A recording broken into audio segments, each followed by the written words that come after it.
Ở trên kia cao quá, mãi mãi không độ tới nàng. Vạn dặm tương tư vì ai, tiếng mõ vang lên phũ phàng. Chùa này không thấy bóng nàng, bồ đề chẳng muốn nở hoa. Dòng kinh còn lưu vạn chữ, bị ngàn phủ lên mấy thu. Hồng trần hôm nay xa quá, ai ô không thể giải bày. Hỏi người ra đi vì đâu, chắc chắn không thể quay đầu. Mộng này tan theo bóng phật, trả lại người áo cà sa. Vì sao độ ta không độ nàng?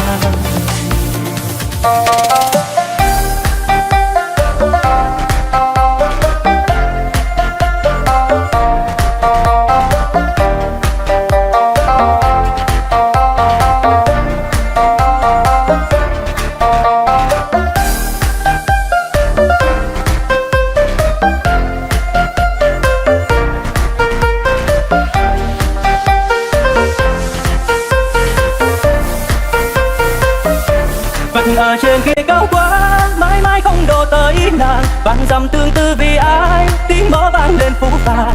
Chùa này không thấy bóng nàng, bồ đề chẳng muốn nở hoa. Dòng kinh còn lưu vạn chữ, bị ngàn phủ lên mấy thu. Hồng trần hôm nay xa quá, ai ô không thể giải bày. Hỏi người ra đi vì đâu, chắc chắn không thể quay đầu. Mộng này tan theo bóng phật, trả lại người áo cà sa. Vì sao độ ta không độ nàng? Vì người hoa rơi hữu ý, khiến nước chảy càng vô tình. Một thuở hoa niên hợp tan, tiếng mõ xưa rối loạn. Bồ đề không nghe tiếng nàng, hồng trần đã mấy đồ hoa.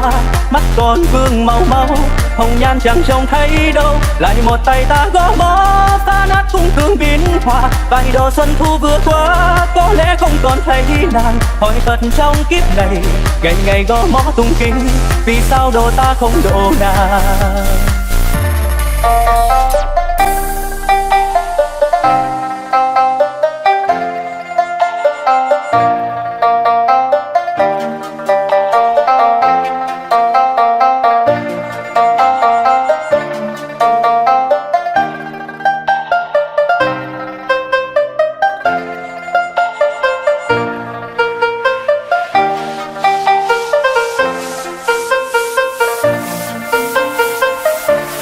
Ở trên kia cao quá, mãi mãi không độ tới nàng. Vạn dặm tương tư vì ai, tiếng mõ vang lên phũ phàng. Chùa này không thấy bóng nàng, bồ đề chẳng muốn nở hoa.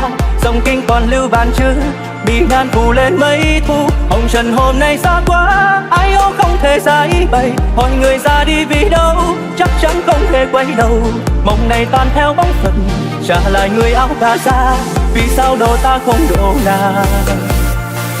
Vì người hoa thời hữu ý, khiến nước chảy càng vô tình. Một thuở hoa niên hợp tan, tiếng mõ xưa rối loạn. Bồ đề không nghe tiếng nàng, hồng trần đã mấy đồ hoa. Mắt còn vương màu máu, hồng nhan chẳng trông thấy đâu. Lại một tay ta gõ mõ, phá nát khung cương biến hòa. Vài độ xuân thu vừa qua, có lẽ không còn thấy nàng. Hỏi Phật trong kiếp này, ngày ngày gõ mõ tung kinh. Vì sao độ ta không độ nàng? Vì người hoa rơi hữu ý, khiến nước chảy càng vô tình. Một thuở hoa niên hợp tan, tiếng mõ xưa rối loạn. Bồ đề không thấy bóng nàng, hồng trần đã mấy đồ hoa. Mắt còn vương màu máu, hồng nhan chẳng trông thấy đâu. Lại một tay ta gõ mõ, phá nát khung cương biến hòa. Vài độ xuân thu vừa qua, có lẽ không còn thấy nàng. Hỏi Phật trong kiếp này, ngày ngày gõ mõ tung kinh. Vì sao độ ta không độ nàng?